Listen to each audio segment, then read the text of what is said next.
6. El domingo me costó mucho despertarme y fue necesario que María me llamara y me sacudiera. No habíamos cenado porque queríamos bañarnos temprano. Me sentía completamente vacío y me dolía un poco la cabeza.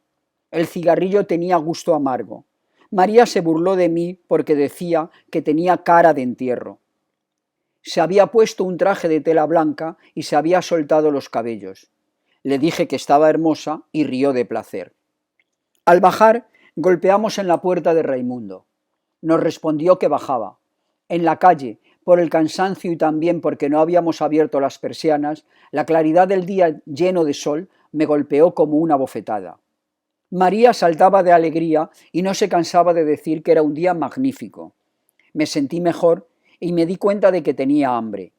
Se lo dije a María, quien me señaló el bolso de hule donde había puesto las 2 mallas de baño y una toalla. Teníamos que esperar y oímos cómo Raimundo cerraba la puerta.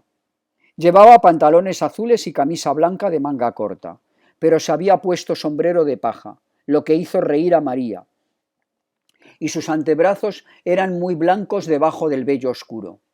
Yo estaba un poco repugnado, la verdad. Silbaba al bajar y parecía muy contento. Me dijo: «¡Salud, amigo!» y llamó señorita a María. La víspera habíamos ido a la comisaría y yo había atestiguado que la muchacha había engañado a Raimundo. No le costó a éste más que una advertencia. No comprobaron mi afirmación. Delante de la puerta hablamos con Raimundo. Luego resolvimos tomar el autobús. La playa no estaba muy lejos, pero en autobús iríamos más rápidamente. Raimundo creía que su amigo se alegraría al vernos llegar temprano, y ya íbamos a partir cuando Raimundo de golpe me hizo una señal para que mirara enfrente. Vi un grupo de árabes pegados contra el escaparate de la tabaquería. Nos miraban en silencio, pero a su modo, ni más ni menos que si fuéramos piedras o árboles secos. Raimundo me dijo que el segundo a partir de la izquierda era el individuo y pareció preocupado. Sin embargo, agregó que la historia ya estaba concluida. María no comprendía muy bien qué pasaba y nos preguntó de qué hablábamos. Le dije que eran unos árabes que odiaban a Raimundo. Quiso ella entonces que partiéramos enseguida. Raimundo se irguió, rió y dijo que sí, que era necesario apresurarse. Nos dirigimos a la parada del autobús, que estaba un poco más lejos, y Raimundo me anunció que los árabes no nos seguían. Me volví. Seguían en el mismo sitio y miraban con la misma indiferencia el lugar que acabábamos de dejar. Tomamos el autobús. Raimundo, que parecía completamente aliviado, no cesaba de hacerle bromas a María. Me di cuenta de que le gustaba, pero ella casi no le respondía.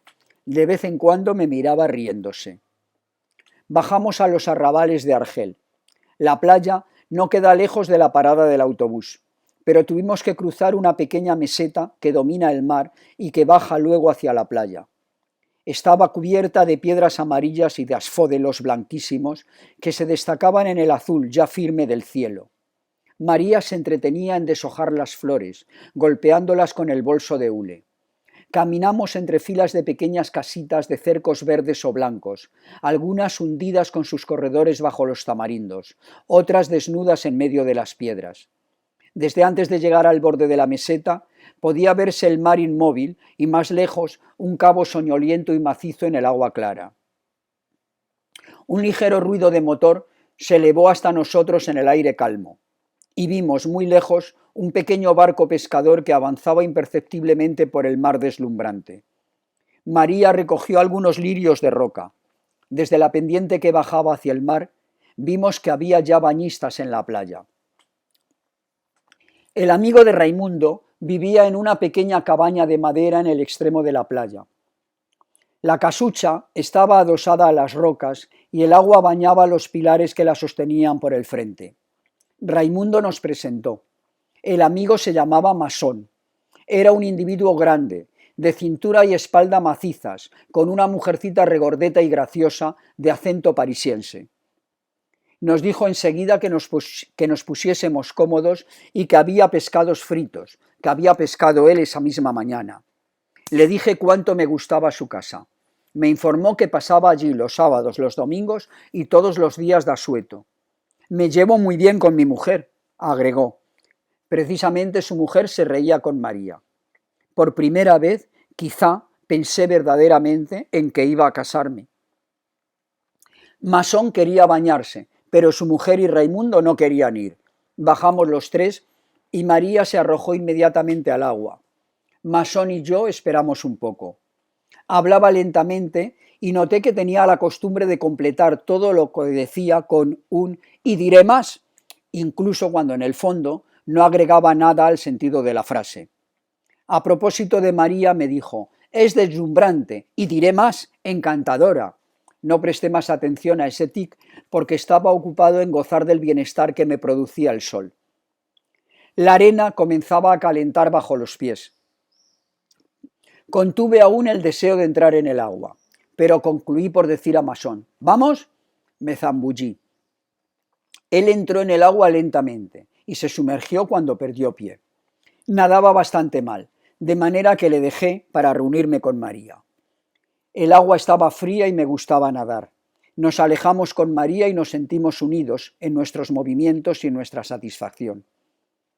Hicimos la plancha mar adentro y sobre mi rostro vuelto hacia el cielo el sol secaba los últimos velos de agua que me corrían hacia la boca.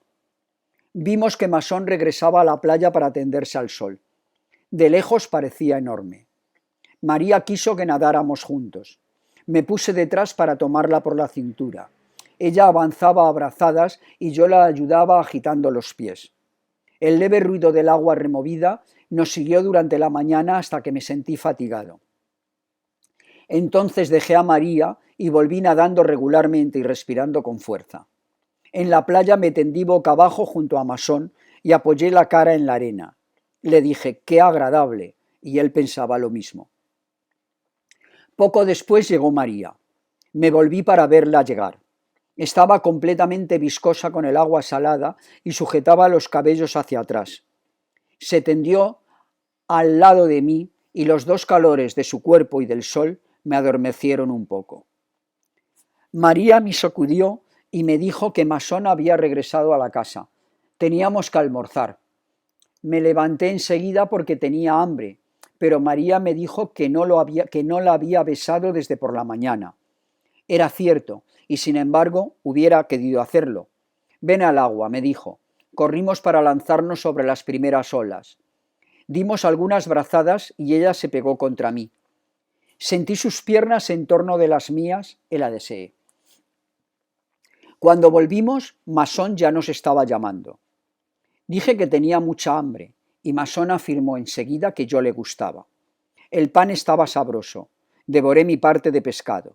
Después había carne y patatas fritas. Todos comimos sin hablar.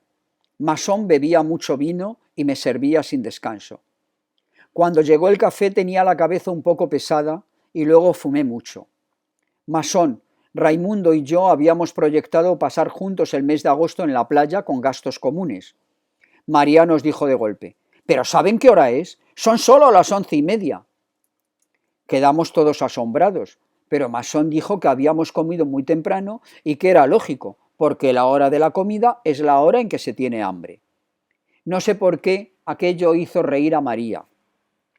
Creo que había bebido un poco de más. Masón me preguntó entonces si quería pasear con él por la playa. Mi mujer siempre duerme la siesta después de almorzar, y a mí no me gusta echarla. Tengo que caminar. Siempre le digo que es mejor para la salud, pero después de todo tiene derecho a hacerlo. María declaró que se quedaría para ayudar a la señora de Masón a lavar la vajilla. La pequeña parisiense dijo que para eso era necesario echar a los hombres, así que bajamos los tres. El sol caía casi a plomo sobre la arena, y el resplandor en el mar era insoportable. Ya no había nadie en la playa. En las cabañas que bordeaban la meseta, suspendidas sobre el mar, se oían ruidos de platos y de cubiertos. Se respiraba apenas en el calor de piedra que subía desde el suelo. Al principio, Raimundo y Masón hablaron de cosas y personas que yo no conocía. Comprendí que hacía mucho que se conocían y que hasta habían vivido juntos en cierta época. Nos dirigimos hacia el agua y caminamos por la orilla del mar. De vez en cuando, una pequeña ola más larga que otra venía a mojar nuestros zapatos de lona. Yo no pensaba en nada, porque estaba medio amodorrado con tanto sol sobre la cabeza desnuda. De pronto, Raimundo dijo a Masón algo que no oí bien, pero al mismo tiempo divisé en el extremo de la playa y muy lejos de nosotros a dos árabes de Chilaba que venían en nuestra dirección. Miré a Raimundo y me dijo: «Es él». Continuamos caminando. Masón preguntó cómo habrían podido seguirnos hasta allí. Pensé que debían de habernos visto tomar el autobús con el bolso de playa, pero no dije nada. Los árabes avanzaban lentamente y estaban ya mucho más próximos. Nosotros no habíamos cambiado nuestro paso, pero Raimundo dijo: «Si hay gresca, tú, Masón, te encargas del segundo. Yo tomaré al primero. Y tú, Mersol, si llega otro, ese es para ti». Dije: «Sí». Y Masón metió las manos en los bolsillos. La arena recalentada me parecía roja ahora. Avanzábamos con paso parejo hacia los árabes. La distancia entre nosotros disminuía regularmente. Cuando estuvimos a algunos pasos unos de otros, los árabes se detuvieron. Masón y yo habíamos disminuido el paso, pero Raimundo continuó directamente hacia el individuo. No pude oír bien lo que le dijo, pero el otro hizo ademán de darle un cabezazo. Raimundo golpeó entonces por primera vez y llamó enseguida a Masón. Masón fue hacia aquel que se le había designado y golpeó 2 veces con todas sus fuerzas. El otro se desplomó en el agua con la cara hacia el fondo y quedó algunos segundos así, mientras las burbujas rompían en la superficie en torno de su cabeza. Raimundo había golpeado también al mismo tiempo y el otro tenía el rostro ensangrentado. Raimundo se volvió hacia mí y dijo: «Vas a ver lo que va a cobrar». Le grité: «¡Cuidado, tiene un cuchillo!». Pero Raimundo tenía ya el brazo abierto y la boca rajada. Masón dio un salto hacia adelante, pero el otro árabe se había levantado y se había colocado detrás del que estaba armado. No nos atrevimos a movernos. Retrocedimos lentamente sin dejar de mirarnos y de tenernos a raya con el cuchillo.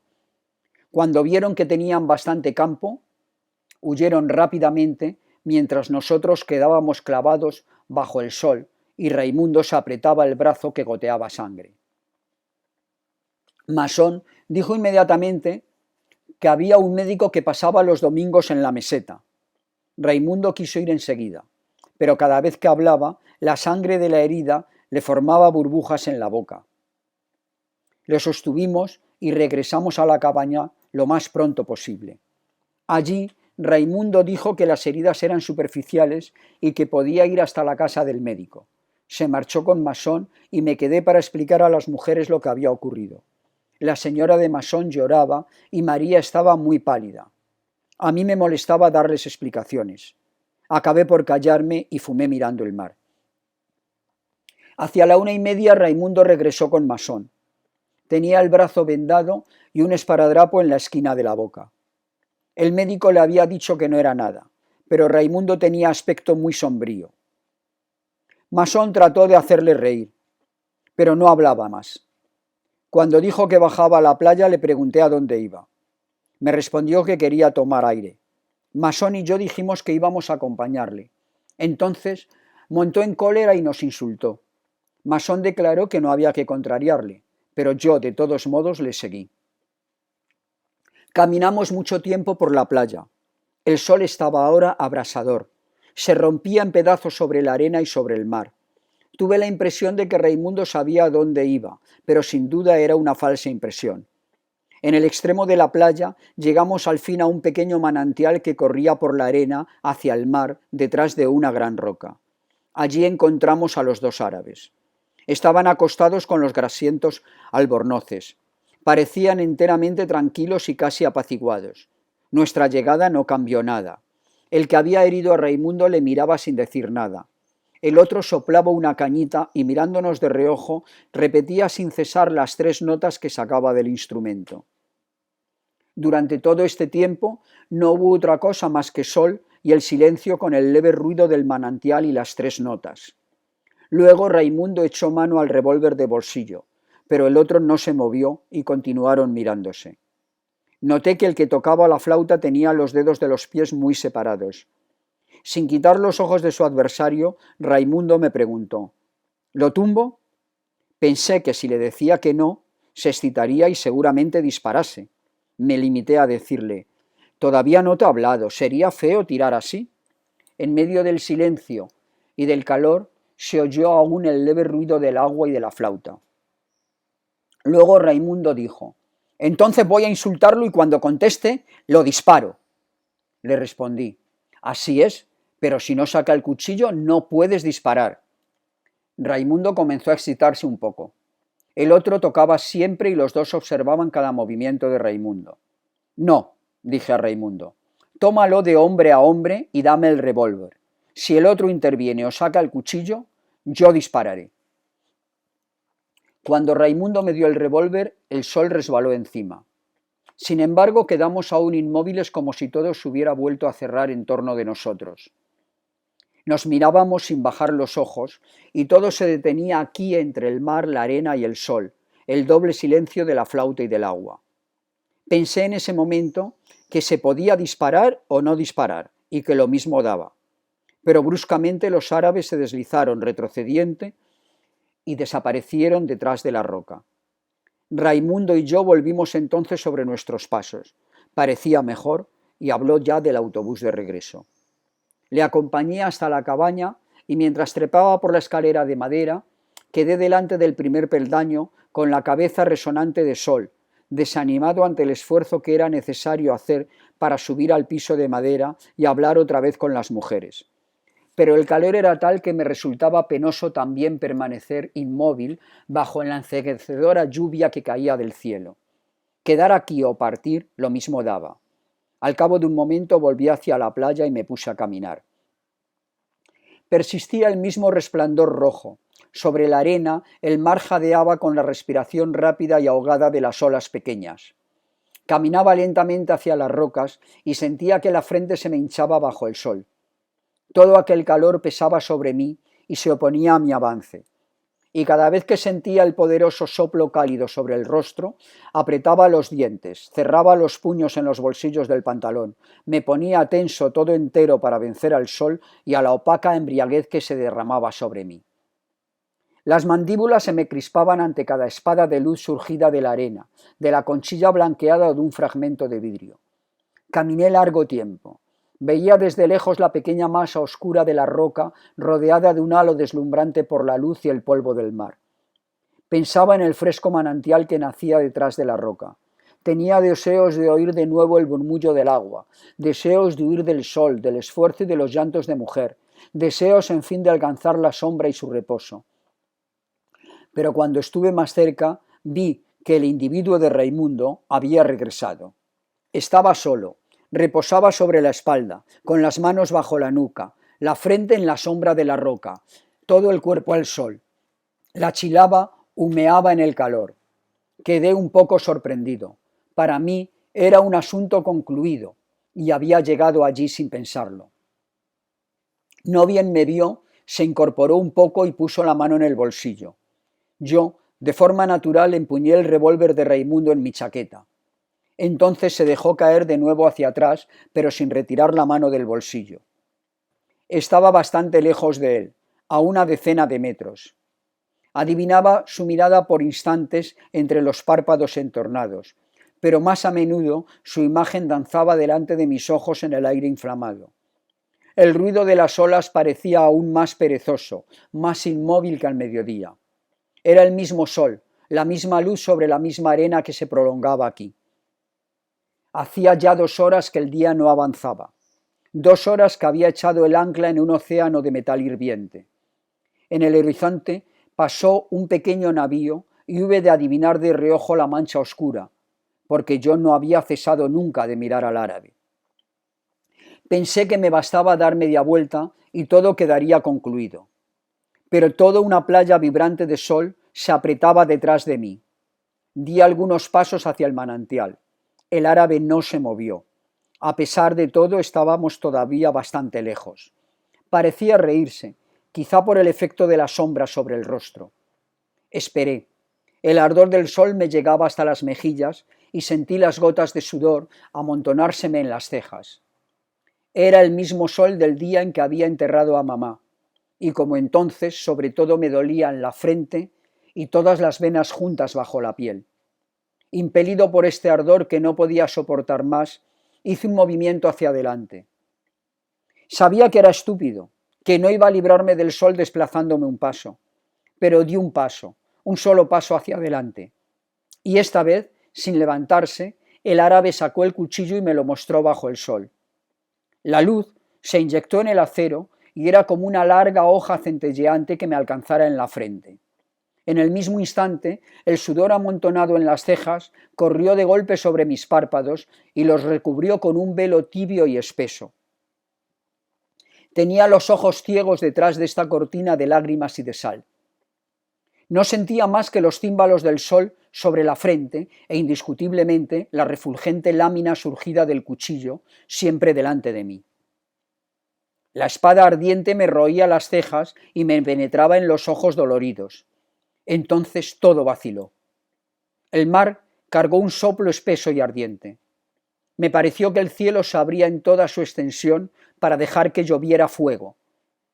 Todo mi ser se distendió y crispé la mano sobre el revólver. El gatillo cedió. Toqué el vientre pulido de la culata y allí, con el ruido seco y ensordecedor, todo comenzó. Sacudí el sudor y el sol. Comprendí que acababa de destruir el equilibrio del día, el silencio excepcional de una playa en la que había sido feliz. Entonces disparé todavía 4 veces sobre un cuerpo inerte en el que las balas se hundían sin que se notara. Y fueron como 4 breves golpes que daba en la puerta de la desgracia.